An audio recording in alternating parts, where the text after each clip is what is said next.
The vast black of space stretched endlessly, silent and cold until the shimmer of 1,000 hulls broke its serenity. The Valari Dominion fleet drifted in formation near the fractured moon of Cythera Prime. Their ships, sleek and silver, bore the insignia of a star clasped by iron wings. They had conquered worlds, enslaved species, and dismantled fleets that once boasted of their invincibility. For centuries, the Valari had ruled the outer spiral arm uncontested. Yet on this day, something would shake the foundation of their empire. Admiral Terran stood on the bridge of his flagship, the vanguard of Dominion, gazing at the empty void beyond the viewing pane. His fleet had received an encrypted distress signal 3 hours prior. The message had been simple, raw, and filled with static. The only decipherable words, unknown warship detected. Human in origin, it was absurd. Humans were a primitive species, confined to a backwater system on the galaxy's edge, barely capable of interstellar travel. How could a human warship have reached the Valari frontier? "Admiral, long-range sensors still show nothing," said Commander Hallen, his second-in-command, her voice steady yet uneasy. "We've swept the entire sector twice. The distress source came from this exact coordinate, yet there's no debris, no wreckage, no sign of conflict." "Then it's cloaked," Terran replied. "No ship vanishes without trace." He turned toward the tactical screen that displayed the map of surrounding space. Every Valari vessel, battle cruisers, interceptors, and dreadnoughts, was positioned in a tight grid, each overlapping the other's sensor range. A perfect net. Nothing could enter unseen, or so they believed. At that moment, the lights flickered. The hum of the engines dimmed for a heartbeat, then resumed. A strange static buzzed through the communication channels. "Energy fluctuation detected," the sensor officer reported. "Source unknown, localized behind the third moon of Cythera." Terran frowned.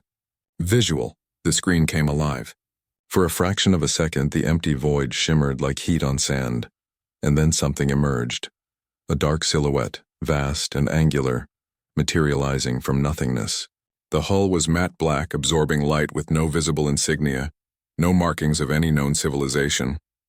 Its shape was unlike any Valari design, built with brutal simplicity and purpose. It was as if it had been crafted for war alone. The unknown warship floated silently, not broadcasting identification codes, not responding to hails. It simply existed like a shadow made real. "Magnify and scan that ship," Terran ordered. "I want every detail." "Scanning," replied the officer. "No match in any galactic database. Composition, unknown. Its hull reflects and absorbs scanning beams simultaneously. We're reading power levels beyond dreadnought class parameters. This output is—" The officer stopped, eyes widening. "It's impossible." Terran's brow furrowed. "Speak." "The energy signature. It's more than the entire fleet combined." For a moment, the bridge went silent. Then Commander Hallen whispered, "How can a single vessel produce that much power?" Before Terran could answer, the unknown warship moved. It wasn't fast, not visibly, but every sensor detected spatial distortions rippling around it. The space around the ship bent and twisted as if reality itself struggled to contain it. Then came a pulse. Not a weapon, not a beam, just a ripple, spreading outward in a perfect sphere. Every Valari system went dark for half a second.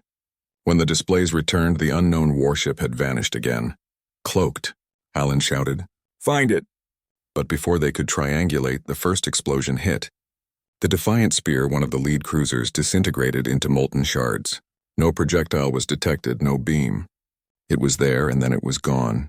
Seconds later, the iron vow followed. A silent flash, then a dead signal. The crew screamed as alarms blared, but there was no enemy visible. "Evasive pattern Delta 7, Terran roared. "All ships, open fire in all directions. Target the coordinates of impact." Energy bolts streaked into the darkness, illuminating nothing but debris and the vast void. Then, out of the chaos, a voice echoed through the fleet's communications, calm, cold, and human. "This sector is under human protection. Withdraw immediately." Terran froze. The voice was deep, modulated, yet undeniably human. "Identify yourself," he demanded. "This is Admiral Terran of the Valari Dominion." "You are violating Dominion space." There was no answer. Only silence. Then another pulse of distortion appeared directly behind the vanguard of Dominion. The unknown warship materialized, now close enough that its massive hull eclipsed the stars. Terran's breath caught. The ship was monstrous, at least 10 kilometers long, its surface alive with shifting panels of black armor. Along its side, faint white letters glowed.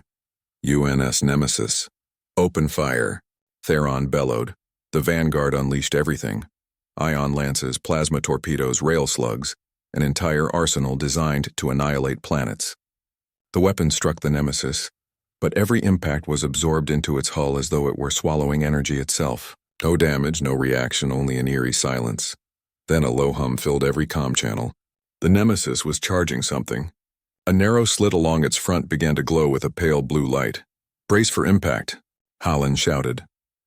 The beam that followed wasn't light. It was space tearing open, reality splitting apart into a silent rift of destruction. Every ship caught in its path disintegrated instantly, their atoms scattered across the void.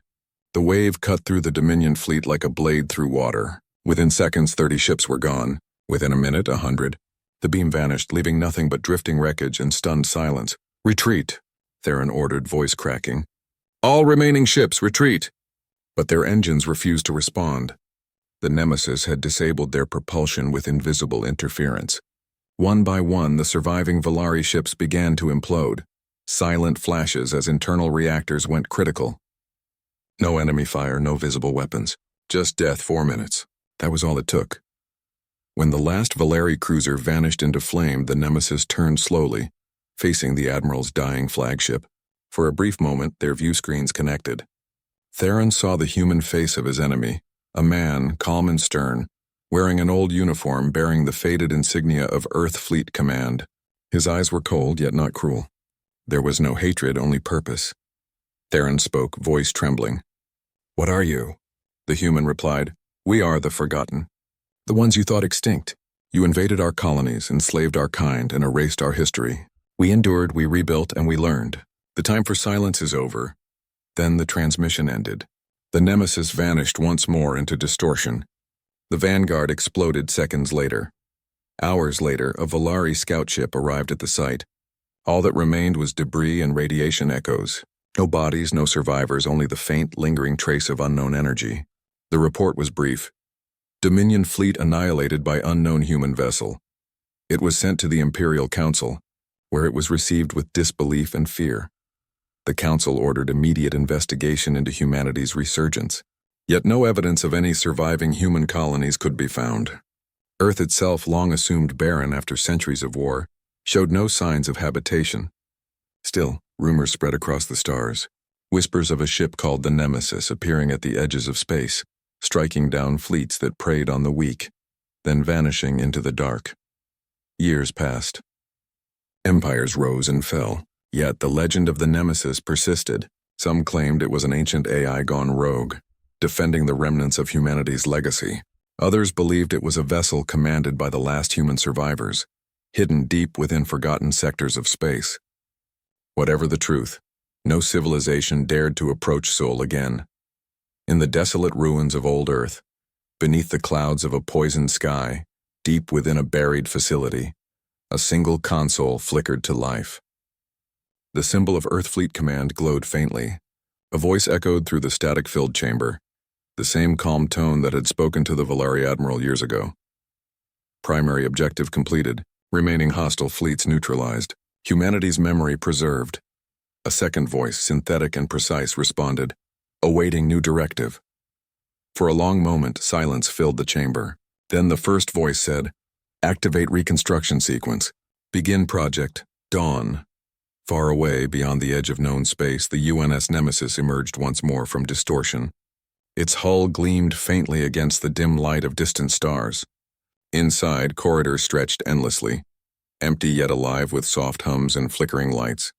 Automated drones moved in quiet coordination, maintaining the ship's vast systems. In its command center, the same man sat motionless, eyes fixed on the star map ahead. Countless red markers, symbols of hostile fleets, flickered across it. Slowly, one by one, they began to disappear as the ship plotted its next course. The Nemesis turned toward the galactic core, engines pulsing with quiet fury. Somewhere out there, more oppressors ruled, believing themselves untouchable. Humanity had once been prey, scattered and forgotten. Now it was the shadow in the dark, the vengeance of the extinct. As the ship vanished into distortion, its final transmission echoed across the void. Humanity endures, And then there was silence again, as the stars bore witness to the truth no empire could deny. An unknown human warship had emerged, and their entire fleet was gone in 4 minutes.